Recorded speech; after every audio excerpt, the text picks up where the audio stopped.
Bismillahir Rahmanir Rahim. Alhamdulillahi Rabbil Alameen. Wa usalli wa usallam ala Sayyid al-Awwaleen wal Akhirin. Nabiyyina Muhammadin wa ala alihi wa sahbihi wa barak wa sallam. All praise are due to Allah, Lord of the worlds, and peace and blessings be constantly showered upon our beloved Prophet Muhammad, the master of the first and the last, his family, his companions, and all those who call to his way and establish his sunnah to the day of judgment. As to what follows, Assalamu alaikum wa rahmatullah. Alhamdulillah, this is another chance for us in the new Muslim corner to review and to try to come to an understanding of the foundations of Islam.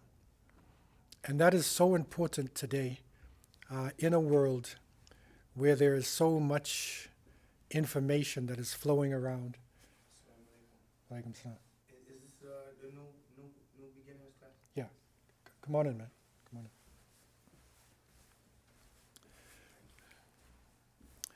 in. Yeah, this is so important today in a world where we are surrounded by information. Some of that information is beneficial, and some of it is confusing.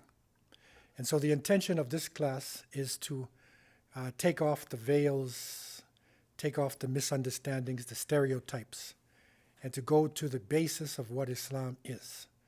So that a person who's interested in Islam, or a person who has just embraced Islam, can actually benefit from the essence of what Islam is, and not what the culture of different people has put forward.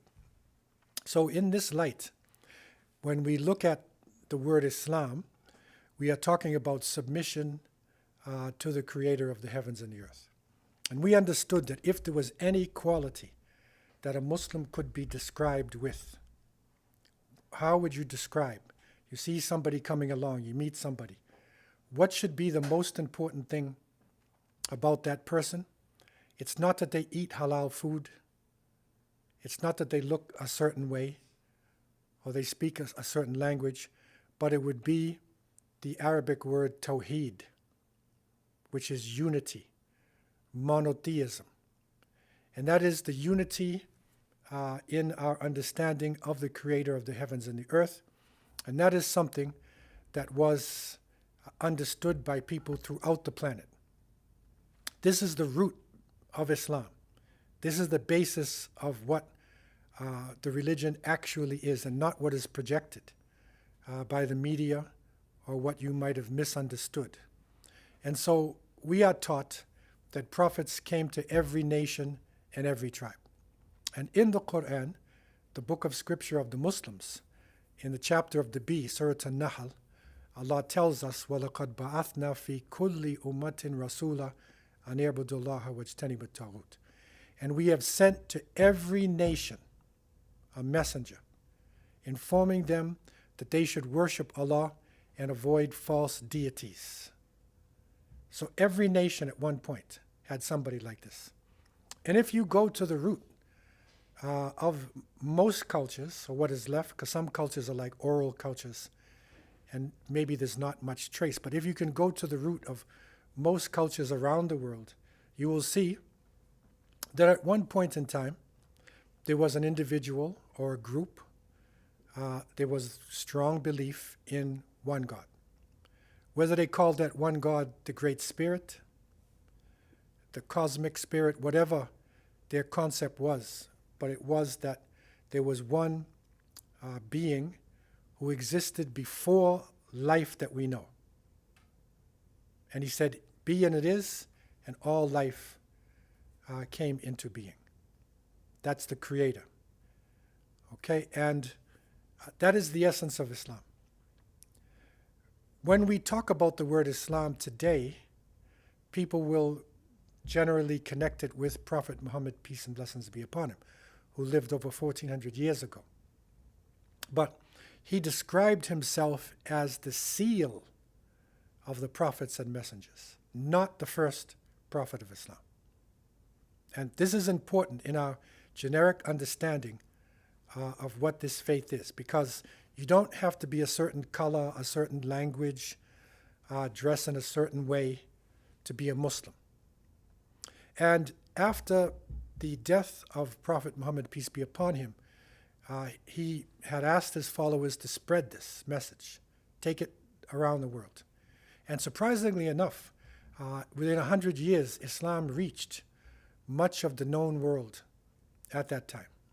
And not with great armies, not with weapons of mass destruction, but with an interchange, a movement of people for different reasons. It spread around the world, and within that 100 years, just about all the major religions either came under the banner of Islam or recognized the importance of this religion. So, Tawheed is a key point. And we emphasize this because this is the basis of being a Muslim, that you believe in one God. You're a monotheist. And somebody might say they're a monotheist who believes in the river as God, because there's only one river they believe in.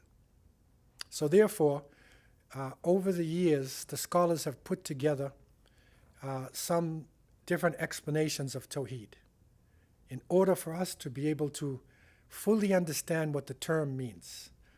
Because sometimes, and what was happening is that people were coming into Islam with their own religions, with their own way of looking at the world. The people who were Hindus had many different gods. Buddhists had Buddha. Christianity, or what was being taught in the name of Christianity, was affected by Greek and Roman polytheism, many gods. Okay, so therefore, one of these definitions we're using as a base of understanding the word Tawheed. And so we said that when we say Allah is one, we mean Allah is one in His rule, that He is the Lord, He is the Master, and there is no rival to Allah. Okay, and that we learn in Arabic was called Tawheed al-Rububiyyah. Okay, so it's one Rabb. And that is shared by some other people who believed that maybe the Son is the supreme being. But that's the first part of it. No rival to Allah. Secondly, it is that Allah is one in His names and descriptions. There is none like Allah. And so the Quran says, Laysa kamithlihi shay, there is nothing like Allah. So therefore, if somebody says that man is God, then that's wrong. Because our belief in Tawheed is nothing similar to Allah. The sun can't be God. The moon, the mountains, the rivers, no part of creation. And that was called Tawheed al-Asma wa Sifat. So that is unifying our understanding of the names and descriptions of Allah. And the third part is that Allah is one in His divinity and worship. There is no partner with Him. So the only divine being is Allah. And when we say divine, we're saying He makes no mistakes. He's perfect in memory, perfect in power, perfect in authority, divine. Okay, and so therefore, He is the one who deserves alone to be worshipped. Okay, so that's Tawheed al-Uluhiyyah or Tawheed al-Ibadah. And that is the section of Tawheed that brought some confrontations. Because when Tawheed was taught and accepted by people in different parts of the world, once it was established that we're only going to worship Allah, there was reactions that came. And Tawheed al-Ibadah is a very important subject.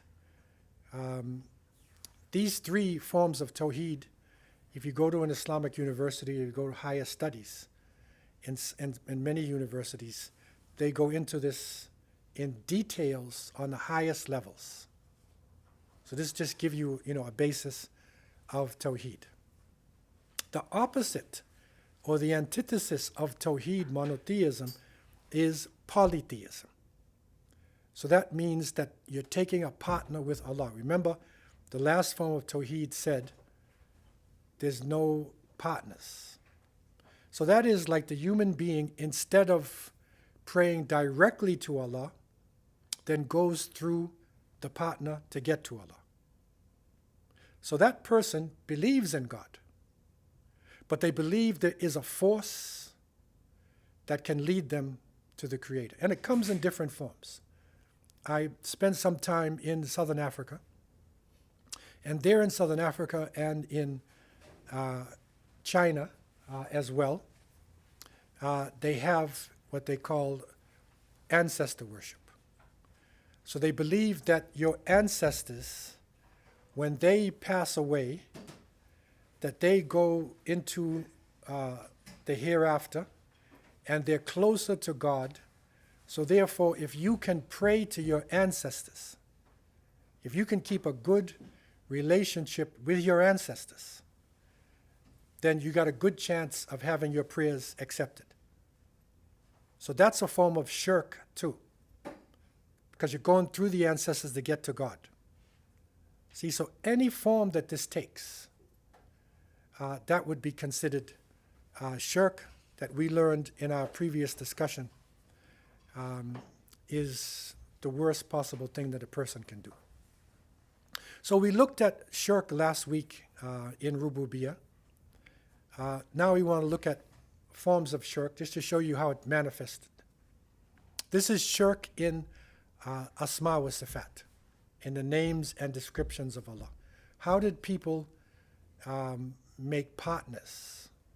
Or how does it manifest in cultures? So to give you some examples, in the time of Prophet Muhammad, peace be upon him, the Arabs at that time, they knew Allah. They knew that there was a creator. And part of the proof of that is the fact that Ibrahim alayhi salam, built the first house of worship in Mecca for the one God. So the belief in God, in one God, was there. But after some time, when people got weak, they wanted something to see. Because sometimes people need to see something material in order to really believe in God. And so they took from the names of the Creator and they made gods. So one of the names of the Creator that we learned is Al-Aziz. Al-Aziz, right? The most powerful and majestic. Izzah is, strength and power.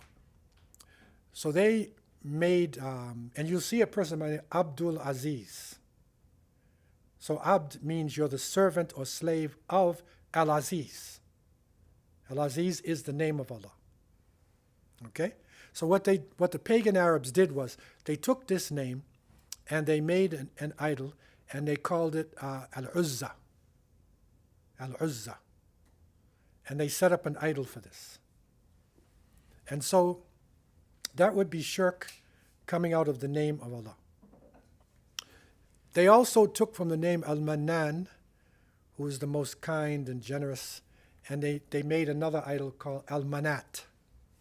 Al-Manat.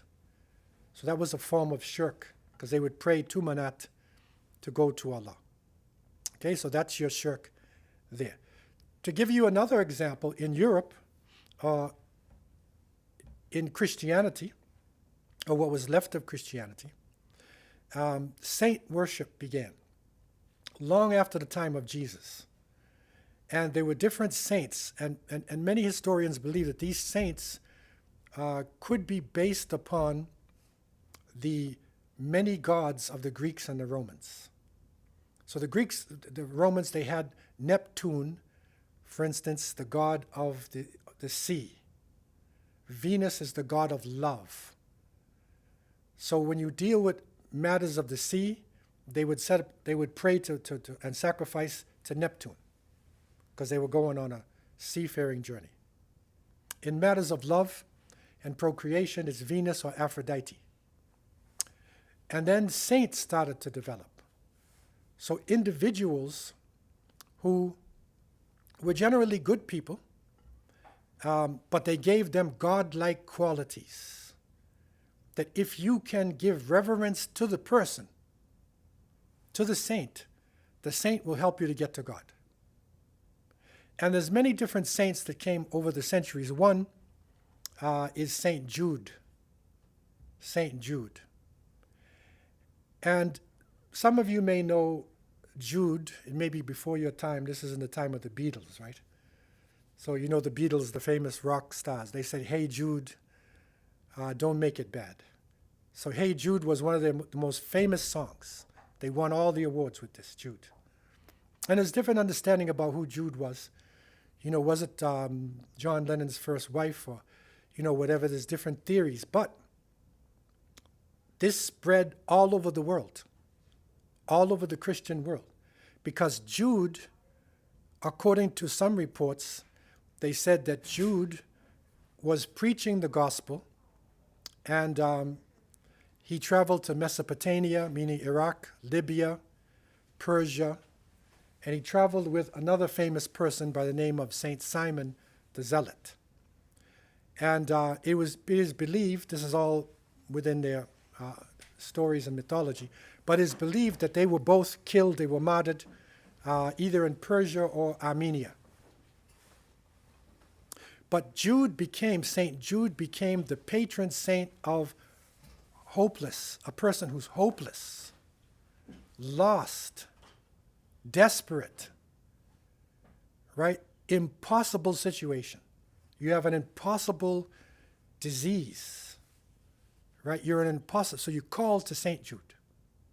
And you'll see many hospitals are called St. Jude Hospital, especially the ones that were dealing with cancer and, you know, when it was really, people were really afraid of these things. And the Beatles said, you know, "Hey Jude, you know, don't make it bad." But that meant a lot to a lot of people. So by praying to Jude to get to God, that would be shirk, see? So this is how the shirk comes in, partnership. And any way that this partnership comes in, it is considered to be something that we avoid as Muslims. Okay?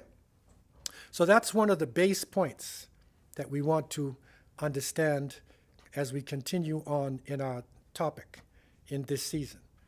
And everybody knows now we're in the winter solstice. Our clothing has changed, right? The days, now it's dark most of the time.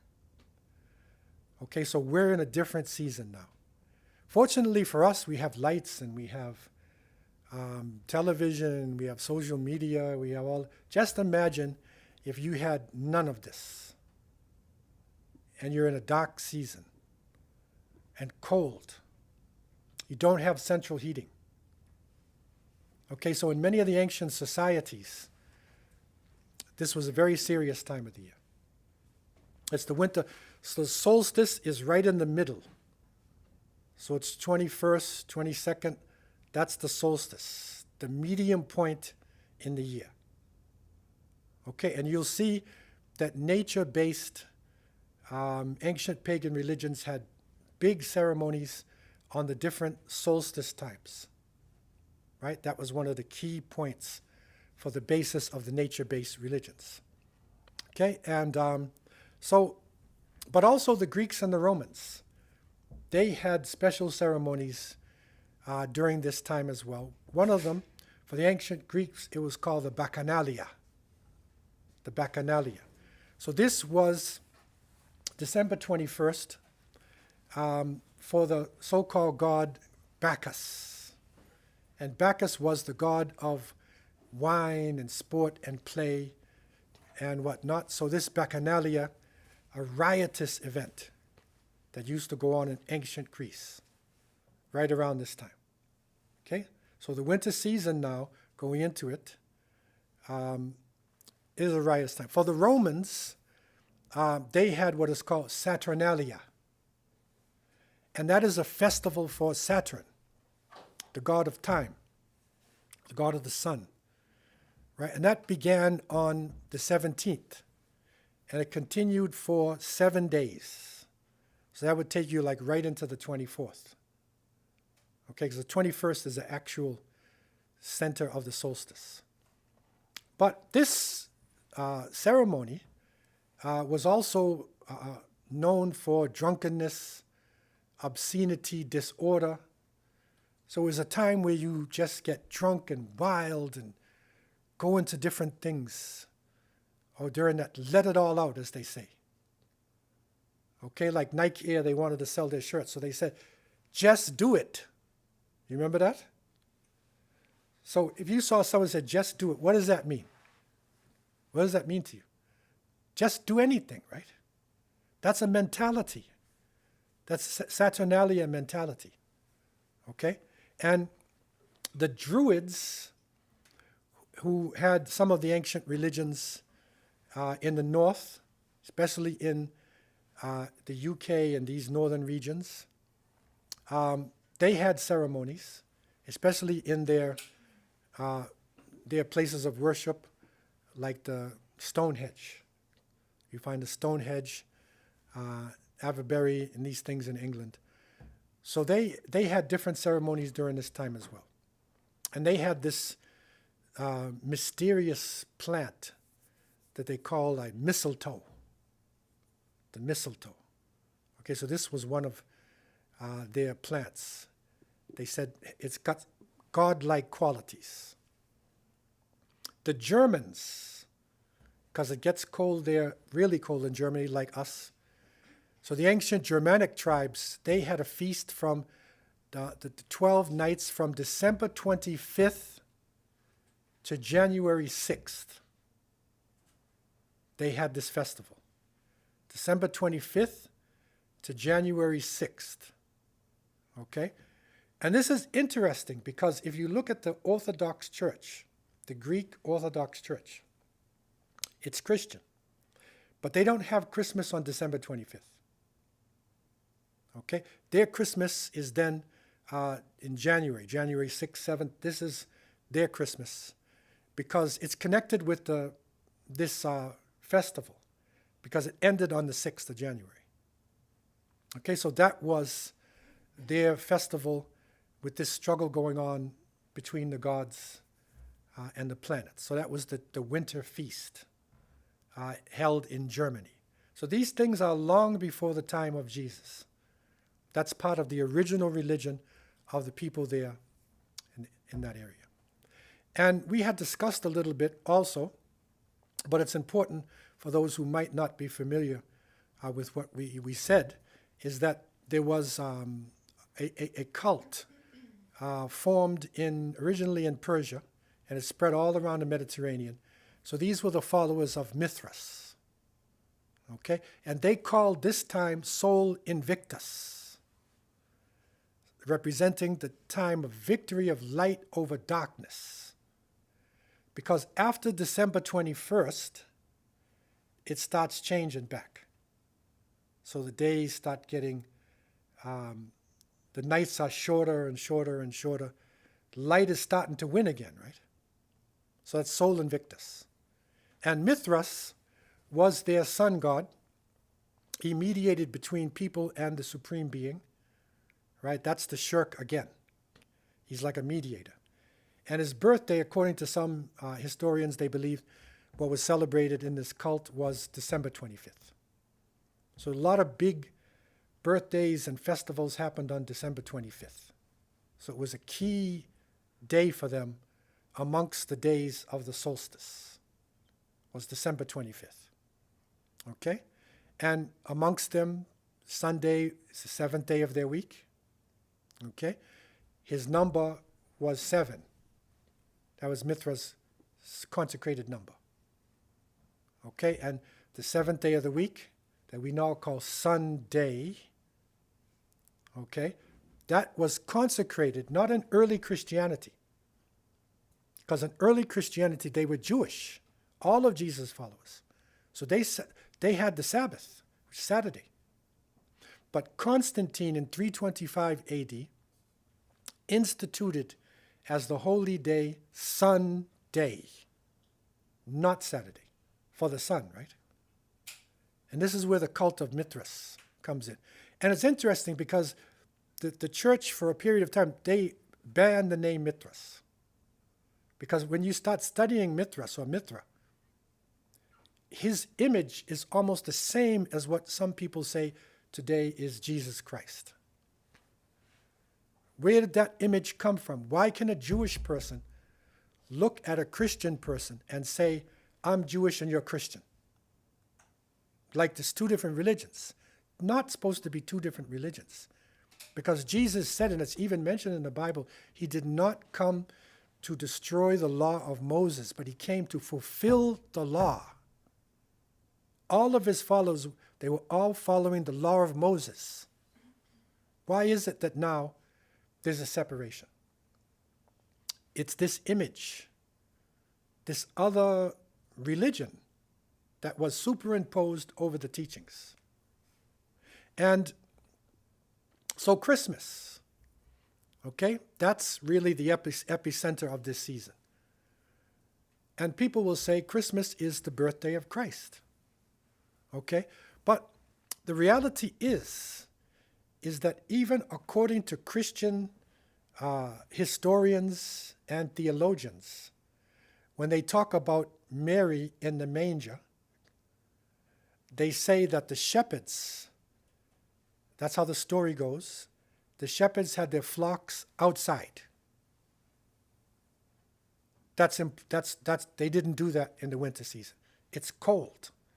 In Palestine now, iyadhu billah, and may Allah make it easy for them, it's cold at this time. So the way they describe, even in their texts, it would have been in the warm season when he was born. According to the Islamic, the Quran, that Mary, or Maryam, may Allah be pleased with her, she was told to go out, when she was right having her baby, go out of the city under these date palms, shake it, and ripe dates will come down. Rutaban janiyah. Ripe dates. The dates ripen in the heat. So it's like late July, August, early September. That's when you're going to get ripe dates. So according to us, he's born in the summer. Not born on December 25th. Okay? So this you see now, okay, something's happening here. How can it switch?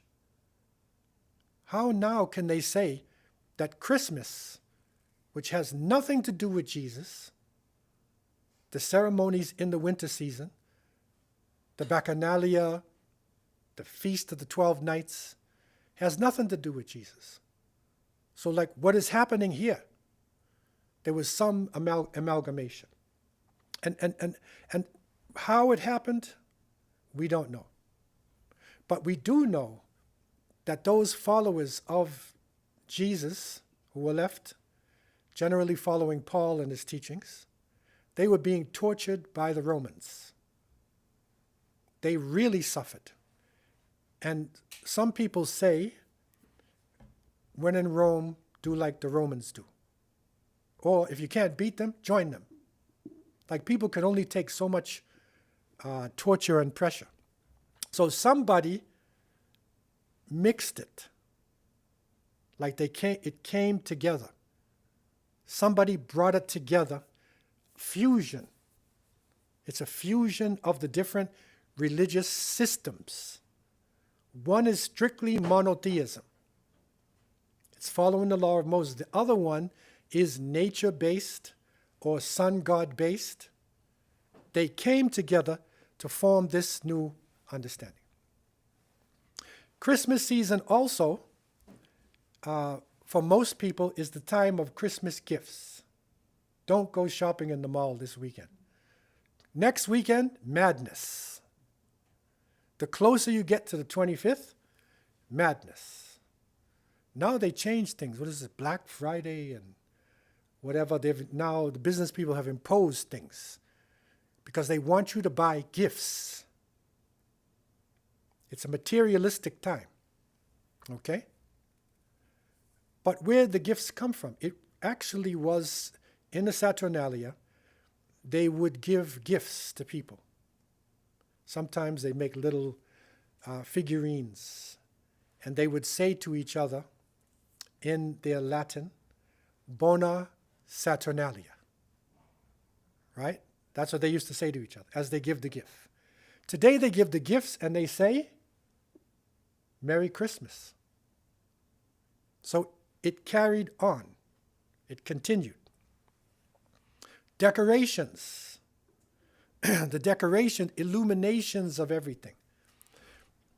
These decorations, because unfortunately, well, or fortunately, whatever, but Christianity, as a religion, believing in God, this is dying in this culture. And even some of the Christmas traditions are not celebrated. When I was growing up here in North America, and would be in Toronto, I wasn't in Toronto, but close enough, lights would be all over the place. You'd walk down the street and you'd see houses lit up. Okay, especially when you come close to December 25th. These were also done by the Romans in their colosseums, and that was part of the Saturnalia. So lights, okay? That's part of it as well. The most important person in this season is Santa Claus. And they've already had a parade for him in Toronto, right? It's the Santa Claus parade. It doesn't mean much now in this society, but you go back 30, 40 years ago in here, these things were big things, especially for the younger generation. But the point is now, when you say the word Christmas to most people, the first thing that comes in their mind would be Santa Claus. Okay? So who is this individual? Isa alayhi salam, Jesus, now is a Semitic person, coming from the Middle Eastern region. Who is Santa Claus?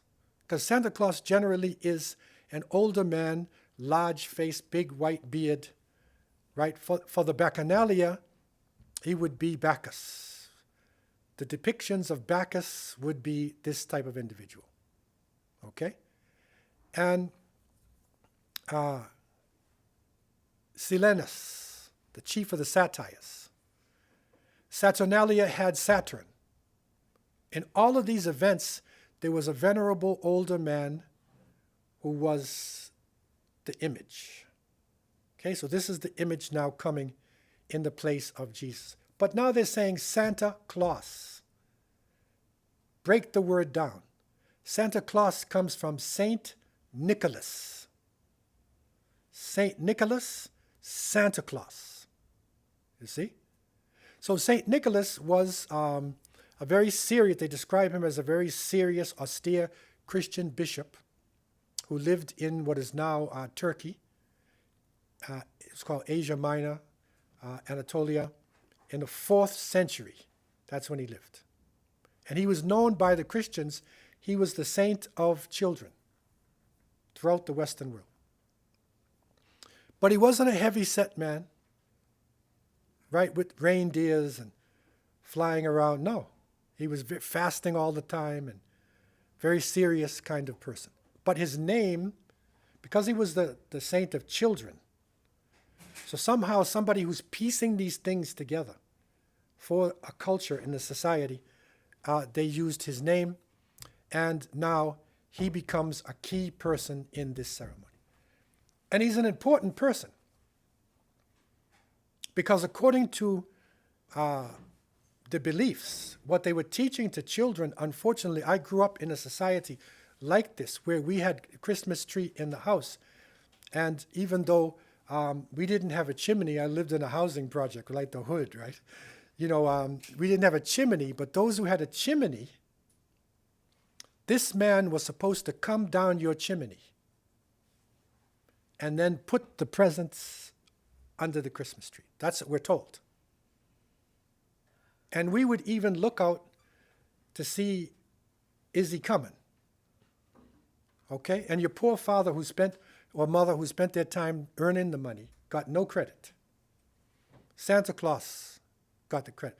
How can this man keep his beard white if he's going down millions of chimneys with the soot, right? Somehow he does it. So it becomes a type of God-like creature. He is, right? And the chimney, right? Now this chimney, the early Germans, right, they had the Norse goddess Hertha, or Bertha, the goddess of domestic life in the home, right? So the chimney meant something in Scandinavia and in the north. Okay, and so they superimposed poor Santa Claus, there he is. He's trying to make it down that chimney, but he's got to hold his breath, but he's making it down. Inside the house, there's different decorations. Holly is one of them. Okay? And the Druids believed that this evergreen plant, because you'll see it in the Christmas trees and in the holly and mistletoe, these plants are alive. And all the different other plants died. Look at the beautiful trees that were around us. They're all stripped. But there's certain plants that stay green. Why? The ancient people believed there's something holy or special, some power inside of that plant. So it becomes a type of amulet. So this now got really serious for the Christian church. And when they tried to go back, there was a group in the 17th century in Britain they called the Puritans. And the Puritans took over power in the UK, just to give you an example. They actually banned Christmas. Think about this. This is the British Parliament. They banned Christmas. And they didn't want to hear about St. Nicholas. Because in the German area, St. Nicholas was actually a demon called Nicker. He was a demon dressed in red. Okay, in German culture. And so they didn't want to hear about St. Nicholas. And he was an evil spirit from the north. Okay? So this is what was going on during this time. And the fusion came, and then with the world changing and materialism coming in, it's transported, American culture comes in, and they make everything commercial. It's money making now. And now we see what's going on. Christmas has become like more of a commercial thing. There are some Christians who will still celebrate in the church, but unfortunately, it's very few now. It's mainly a materialistic time. And if you look at the roads, there's more accidents. Our classes, we'll have one more class next week, but the next 2 weeks, we're going to take a break. Because driving on these weekends is insanity. And people are drinking alcohol. There is more accidents on the road during this time than maybe any time of the year. Why? If it's the birthday of Christ, then why are there more people drunk on the road? Why are there more accidents on the road? That is because it's not the celebration of the birth of Christ. It is the pagan Christmas. It's the Saturnalia, which has now come and seized the mentality of the people. So this is what we're dealing with now. And it's important for us to know. It's not a major thing, but we need some people are trying to bring this back now as Canadian culture. They're trying to bring it back. And some Muslims get confused. One Muslim came to me and said, no, I'm a Canadian. I want a tree. He said, okay, I'll use a date palm tree in my house. I won't use evergreen. Okay? So we need these ceremonies. Just like they said Halloween, that we learned was the time of the devil. So some Muslims said, okay, we won't have Halloween, we'll have Halal-ween. Right? We'll have our version of Halloween. Okay? So we need to understand what it is, and the youth need to know what it is, because this new type of paganism is coming back in our society in different ways. But it's seeping back in, especially using materialism. as its base. Okay? So I want to open up the floor for any questions that anybody may have concerning this is the myth of Christmas. The myth of Christmas. Floor is open for any questions that anybody has. There's a question online. Mm-hmm. Alaikum, given the prophets were sent to every nation and tribe, is it possible that myths develop over time, such as icons, such as St. George the Dragon Slayer or Hercules? Were they prophets or saints? Yes, myths develop. It's a natural thing, and it's not just in Europe, all over the world. As a matter of fact, in the Muslim world, we have serious problems with these myths. We have saints that people will go to their graves and worship more than in the masjid in Muslim countries, right? That's shirk that came into the Muslim world like it came into other religions as well. Christianity is more clear because at least we have a base to go back to. But because Christianity did not have the solid, authentic sources to go back to, they lost it. And now you have different churches, different understandings, but we have shirk in the Muslim world as well. And it's powerful. And we have to struggle against it also. But fortunately, we have our sources we can go back to in order to know what the original message was. So this is something, that is very serious and happens all over the world. Now, any other general questions anybody has? Floor is open.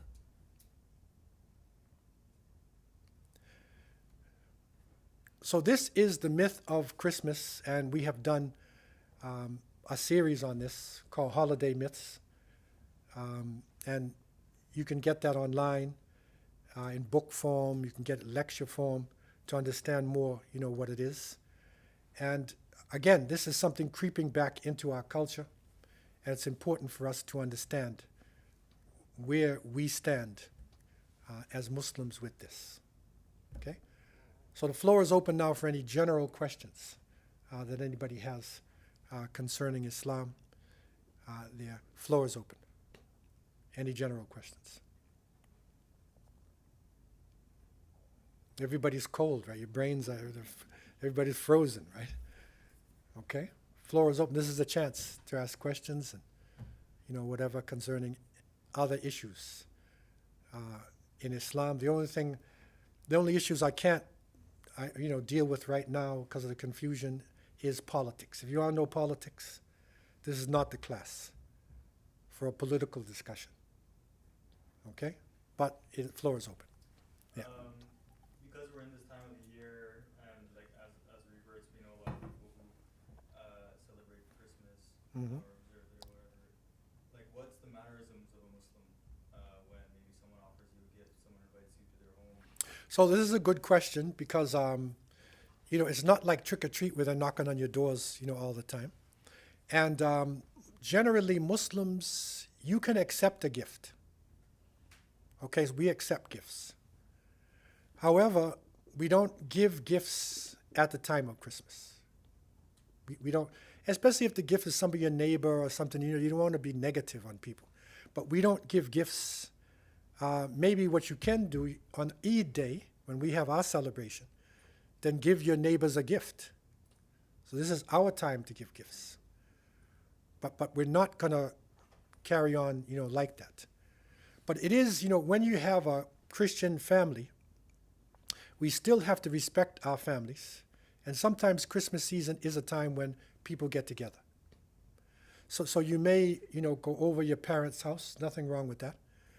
The only problem is, and I've experienced this myself and others who have, come into Islam, is when people start drinking. Some people put rum in the pudding or wine, right? And when they start to drink, then you need to excuse yourself. The other thing is in some cultures, not all Christian cultures, on your Christmas table would be a big piece of pork, right? So that's, that part of it we would avoid. But to pay respects to your family, there's nothing wrong, with that as well. Yeah. So sometimes Allahu Akbar, Allahu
Question? So you said, when the alcohol comes out, that's when you excuse yourself, but a lot of times at these functions, like, the first thing that's asked when people get to the door is, what are you drinking? Like, it's not something that comes out later, it's something that's part of the entire gathering. So in that case, should people just be avoiding it completely? Yeah, I mean, each family might be slightly different. But the more we can, have our families understand that we're Muslims and we don't drink, they should understand that. If not, I would look at it as dawah. You explain to them, I don't drink. And then you can explain. But if alcohol is right from the beginning, then generally, that would generally be a problem. Because alcohol changes people. They start saying things and doing things. Inhibitions go So that would, but in some families that they wouldn't do that right, especially if they have some respect for the fact that you're Muslims, based upon the level of the family's respect and their knowledge. They might hold the alcohol for later, once you've gone. So the more we can establish is the better. Anything else online? Yeah, there's a couple that came in. How and why did the myth of Christmas in the churches, especially in the U.S., was never challenged? For example, the three wise men, etc. Yeah, the myth of Christmas was challenged. Even amongst the Christians, there's a group called Jehovah's Witnesses. They openly came out. And, and other Christian groups came out against it. And you will see, I remember years ago when people used to read the Toronto Star, nobody reads papers now, but every Christmas there's an article, editorial almost, talking about the pagan myths that happen at Christmas season. So it's known, and it was challenged. But it was kept, I think in America, more like a business thing. I mean, they're making more money now than they do for the rest of the year. So they want Black Friday, Saturday, Sunday, Tuesday, whatever. So as long as they can keep the money flowing, right? You destroy Christmas, you're destroying half of their income. Okay? But generally speaking, more and more people, they understand that there's so much confusion, there.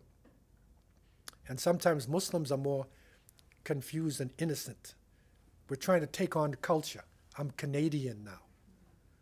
Not knowing that's not being Canadian, right? That's somebody's culture. You don't have to do that to be a law-abiding citizen in Canada. You can be a Muslim. And don't be ashamed to be a Muslim. Another question.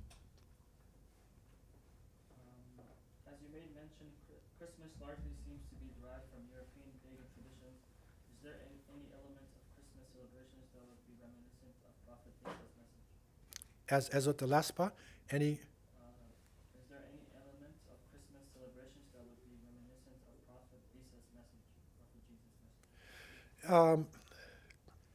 It's changed so much. I mean, originally, the whole idea of the birth of Christ, the mother being a virgin and whatnot, the real religious ceremonies, there is some truths that are in that.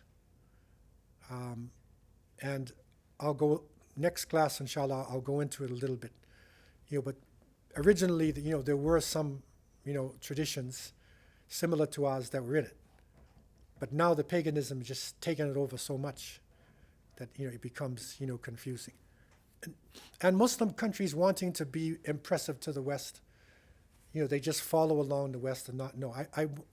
One year I was taught this class on the myth of Christmas, and I was traveling, I think it was, we stopped in Abu Dhabi, in the Emirates. They had the biggest Christmas tree on earth. This is Muslims, right?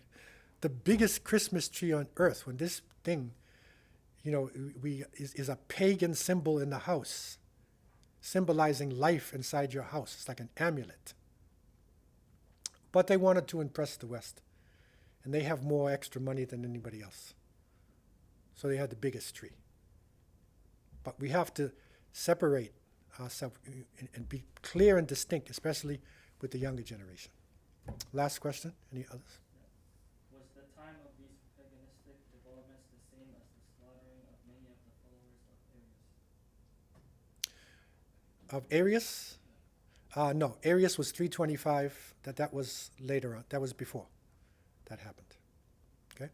So inshallah, we're going to break the class now because the Isha prayer is going on. If anybody who wants to come back, I'll be here for a little bit longer. If anybody had any other questions or anything like that. But we're going to break for Isha prayer. The official class is over now. And inshallah, we'll see you again next week. Have a safe journey home. Wassalamu alaikum wa rahmatullah.